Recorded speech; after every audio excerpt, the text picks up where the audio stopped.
जय श्री गणेश। नमस्कार। मैं आचार्य संजय द्विवेदी। मेरे समस्त प्रबुद्ध दर्शकों का मेरे चैनल पर हार्दिक स्वागत है।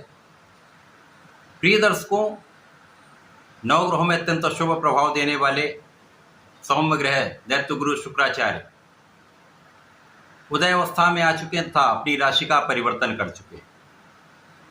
7 जुलाई को चंद्रमा की कर्क राशि में प्रवेश कर चुके हैं, जहां पर इनका गोचर चल रहा है।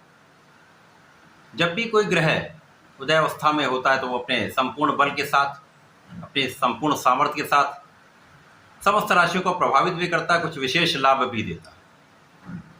अब शुक्राचार्य जो इस भौतिक जगत में समस्त सुखों को प्रदान करने वाले हैं, धन संपत्ति ऐश्वर्य वैभव की प्राप्ति कराते हैं, बड़ा घर बड़ा वाहन, इंडस्ट्री में बड़ा नाम, कला जगत में बड़ा नाम, बड़े पद की प्राप्ति, रत्न आभूषण की प्राप्ति शुक्राचार्य कराते हैं।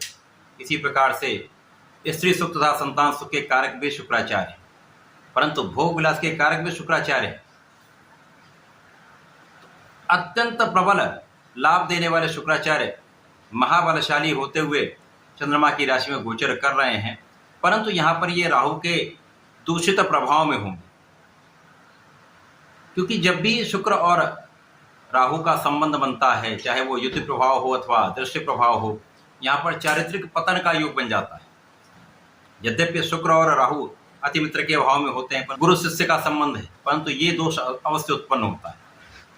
जिन जातकों की कुंडली में ऐसा दोष बना हुआ है उनको ही अधिक समस्या का सामना करना पड़ेगा, परंतु अन्य लोगों को भी कुछ सावधानी के साथ विशेष लाभ मिलने वाले।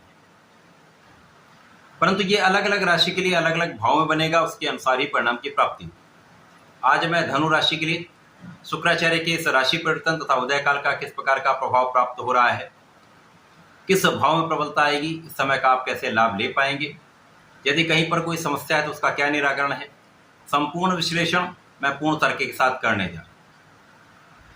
प्रिय दर्शकों, इस राशिफल को आप अपने चंद्र राशि के आधार पर देखें तथा आपकी जन्म कुंडली में यदि 9 नंबर में चंद्रमा है तो आपकी धनु राशि के लिए यदि हम स्थितियों का अवलोकन करें तो शुक्राचार्य यहाँ पर आपके लाभ के स्वामी तथा आपके षष्ठम भाव के स्वामी तथा लाभेश का गोचर आपके अष्टम भाव में प्रारंभ हो चुका है। अष्टम भाव एक त्रिक भाव है, दुर्बलता का भाव है, डेप्रिसिएशन का भाव है। यहाँ पर समस्त ग्रहों का प्रभाव निर्भर हो जाता है। जिन जिन कारकत्व के भाव के स्वामी होते हैं वो ग्रह, उनका वो कारकत्व निर्भर हो जाता है। तो यहाँ पर शुक्राचार्य जो लाभ के स्वामी तथा षष्टम के स्वामी होकर गोचर करेंगे तो निश्चित रूप से कुछ ना कुछ निर्बलता आएगी, परंतु यहाँ पर एक विपरीत राजयोग का निर्माण हो रहा है जो आपको विपरीत परिस्थितियों में विशेष लाभ देगा। तो जो कहीं निर्बलता आ रही वो यहाँ पर संतुलित होने वाली। यहाँ पर शुक्राचार्य अष्टम भाव में होते हुए राहु से दूषित होंगे तो कुछ समस्याएं भी हो सकती हैं। सर्वप्रथम तो यहाँ पर शुक्राचार्य जब होते हैं और राहु के दूषित प्रभाव में होते हैं तो ऐसे समय में जो लोग व्यसन में हैं, किसी प्रकार के एडिक्शन में हैं, उनको अपना व्यसन त्याग देना चाहिए, क्योंकि इस व्यसन के कारण ही समस्या आ सकती है। भोग विलास बढ़ सकता है, इन भोग विलास की अधिकता से रोगों की अधिकता हो सकती है। कहीं ना कहीं कोई ना कोई शारीरिक कष्ट हो सकता है, स्वास्थ्य समस्याएं हो सकती है, तो यहाँ पर आपको इनको त्याग देना। परंतु यहाँ पर कुछ विशेष लाभ भी मिलेंगे। यहाँ पर आप ऋण से मुक्त हो सकते हैं, यहाँ पर आपके शत्रुओं पर संपूर्ण विजय आपकी होगी, यहाँ पर आपके कार्यक्षेत्र में विशेष अवसर की प्राप्ति हो सकती है, यहाँ पर नई नौकरी का आपको लाभ मिल सकता है, व्यापार में नई उन्नति कर सकते हैं। यहाँ पर आप बड़े रोगों से दूर रहने वाले, जो समय के अनुसार जो ये समय है, इस समय में जो परिवर्तन हुआ है इसके अनुसार जो रोग हो सकते हैं, जो समस्याएं हो सकती हैं वो ही हो सकती हैं। विशेष रूप से इस समय में जल से जनित समस्याओं से आपको बचना चाहिए। अब यहाँ पर शुक्राचार्य होंगे तो उसका उपयोग आप कर सकते हैं। आप आध्यात्मिक रहिए, अपने इष्ट का ध्यान करिए।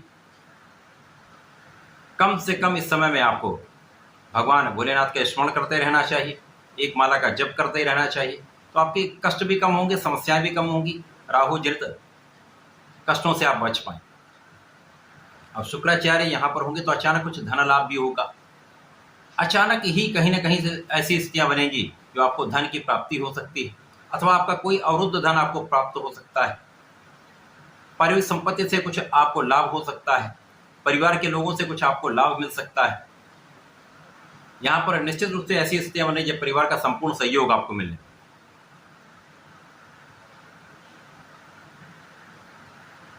यहाँ पर जो लोग मेडिकल के क्षेत्र में हैं, स्वास्थ्य क्षेत्र में है, स्वास्थ्य के विभाग में है, स्वास्थ्य से संबंधित कार्यों में है, व्यापार में है, उनके लिए विशेष लाभ का समय, लाभ निश्चित रूप से बढ़ेगा। इस समय में शुक्राचार्य आपके अष्टम भाव में होकर जो एक्सपेक्टेड लाभ है उतना तो नहीं मिलेगा, परंतु लाभ निरंतर आपका होता रहेगा। अचानक लाभ आपको प्राप्त होते रहेंगे, जो निरंतरता लाभ की है वो बनी रहेगी। कार्यक्षेत्र में कहीं कोई बड़ी समस्या यहाँ पर नहीं है।